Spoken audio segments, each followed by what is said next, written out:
Haleluya, watu wa Mungu. Leo nina habari njema juu yako wewe uliokuwepo online au uliokuwa mtandaoni.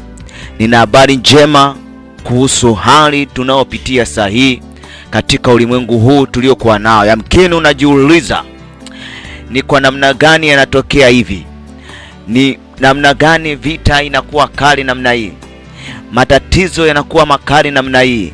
Magonjwa yasiyokuwa na majina yenye majina yanakuwa mengi.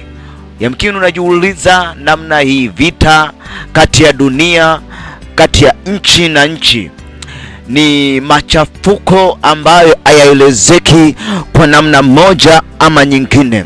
Acha nikwambie,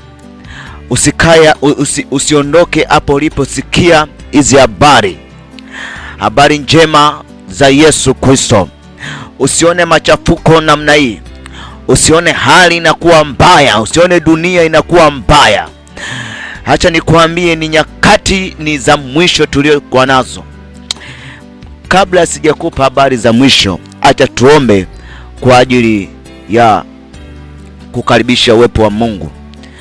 Baba, katika jina la Yesu, asante mfalme wa ajabu. Wakati huu Mungu napokwenda kuongea na watu wako, mfalme wa amani, tunakuomba Yesu mwenye nguvu, katupe vile mambo ya silini.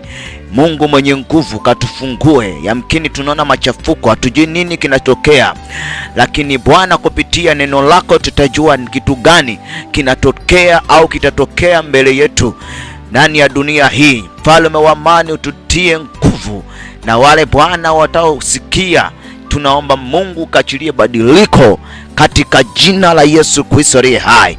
Nikiomba ya Mungu nikiacha mikononi mwako katika jina la Yesu. Amen. Acha nikuambie mtu wa Mungu, hizi ni nyakati za mwisho tulizokuwa nazo. Wakati huu ni wakati wa kubadilika. Mtu wa Mungu unanisikia sauti hii, ni wakati wa kubadilika. Ninavyomaanisha kubadilika ni kuacha mambo yasiyompendeza Mungu. Mambo yasiyompendeza Mungu sio mpaka nikuambie.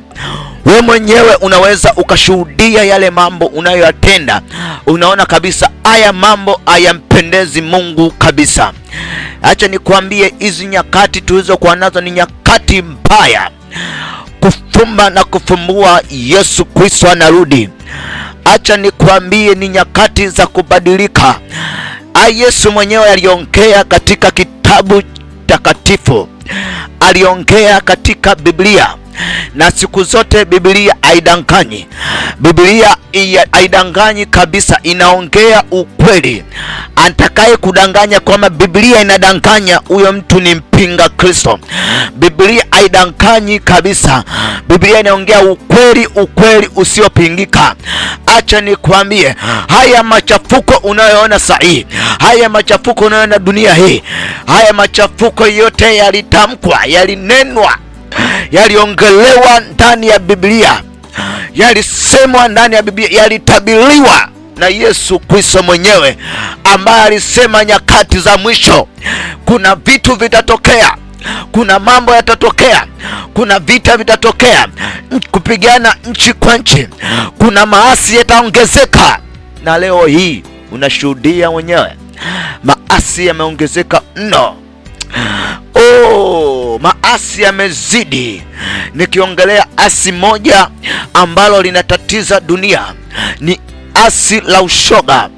Ushoga umeongezeka. Mwanaume anabadilishwa, anakuwa mwanamke, wanamtumia na wanaume wenzake. Hiyo ni jambo mbaya kabisa. Na acha nikwambie, kuna mmoja anashangaa, ili jambo lilikuwepo kabla ya hayo mambo, yalikuwepo kabla ya, lakini saa hii yanasirisha ili yale matabiri ambayo alitabiri Yesu Kristo yadhihirike, ya kwamba ni nyakati za kurudi kwake Yesu Kristo. Habari za vita, kuna mtu mmoja anashangaa, kwa nini vita inatokea? Kwa nini vita inatokea? Nchi jirani tumeona, nchi ya Kongo, maana mimi ni Mtanzania. Nchi ya Kongo tunaona ni nchi yetu jirani hapo. Vita kali kabisa, watu wanauliwa, watu wanafanyiwa vitu vibaya, vitu vya unyama. Mtu anajiuliza ni kitu gani? Acha nikwambie my friend, ni nyakati za mwisho. Ni nyakati za mwisho. Nyakati za mwisho maasi yataongezeka. Maasi yataongezeka my friend. Acha nikusomee Biblia katika kitabu kile cha Mathayo.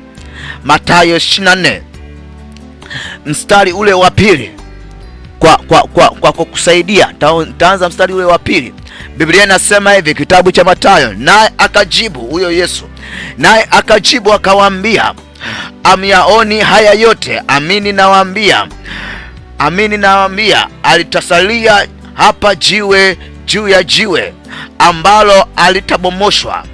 Mstari wa tatu, Biblia inasema, hata alipokuwa ameketi katika mlima wa Mzeituni, wanafunzi wake wakamwendea kwa faragha wakisema, tuambie, mambo hayo yatakuwa lini? Nayo ni nini dalili ya kuja kwako? Ninapenda wanafunzi wa Yesu walipomuuliza hivi Yesu. Ninarudia tena, Biblia wanafunzi wakamwambia kwa faragha, tuambie, mambo haya yatakuwa lini? Nayo ni dalili ya kuja kwako na ya mwisho wa dunia? Yesu akajibu akawaambia, angalieni mtu asiwadanganye, kwa sababu wengi watakuja kwa jina langu wakisema mimi ndi Kristo. Acha nikwambie my friend, nyakati hizi utaona hata wanadamu wanasema ya kwamba mimi ndiyo Yesu. Mwanadamu atainuka, mwanadamu atasema mimi ndiyo Yesu, mimi ndiyo Mungu, inatakiwa muniabudu. Tunaoshuhudia, tunamuona kuna Mungu mke saizi yuko hapo Mwanza, anaitwa Zumaridi. Huyu nitamtaja kwa jina kabisa, kwa sababu ni mwanamke ambaye ameshushwa na shetani ili kuja kuwapotosha wanadamu.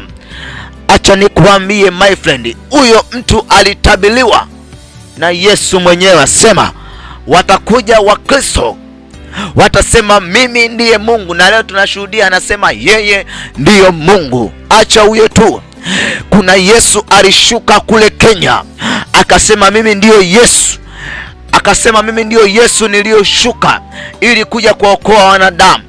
Hizo zote ni dalili, hiyo zote ni matabiri ambayo Yesu alitabiri. Alisema kuna makristo yatashuka, yatasema mimi ndiyo Kristo. Acha nikuambie, hizo ni ishara ambazo Yesu Kristo yu karibu kuja.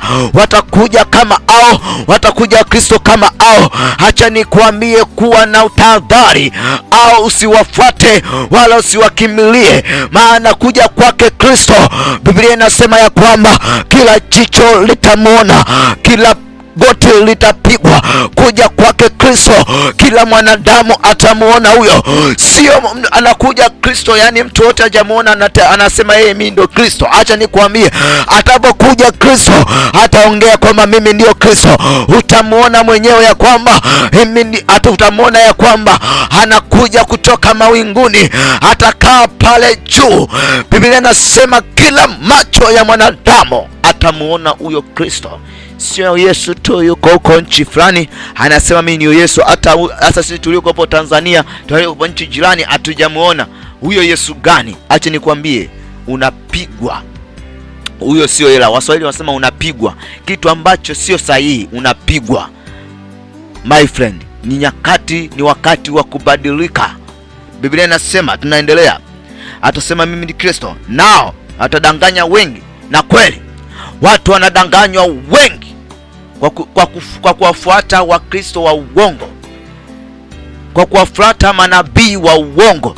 Na hii imewapiga sana wengi, kwa sababu shida ndio zinawapeleka watu ili wapotezwe na shetani, wapelekwe moja kwa moja jehanamu. Maana leo hii mtu anakwenda kwa manabii wa kipepo. Mimi naita manabii wa kipepo, manabii wa uongo, manabii ambao hao shida yao ni tumbo lao kujaa. Wana mashida kwenye tumbo lao. kupiga hela. Hakuna nabii. Nabii anaona tatizo la nchi, nabii anaona shida ya nchi, mtume anaona matatizo. Sio manabii au mitume ya sasa wanafanya mambo ambayo si mazuri mbele za Mungu aliye hai. Nabii anakanyagisha watu mafuta, nabii anauzia watu vitambaa. Huyo sio nabii.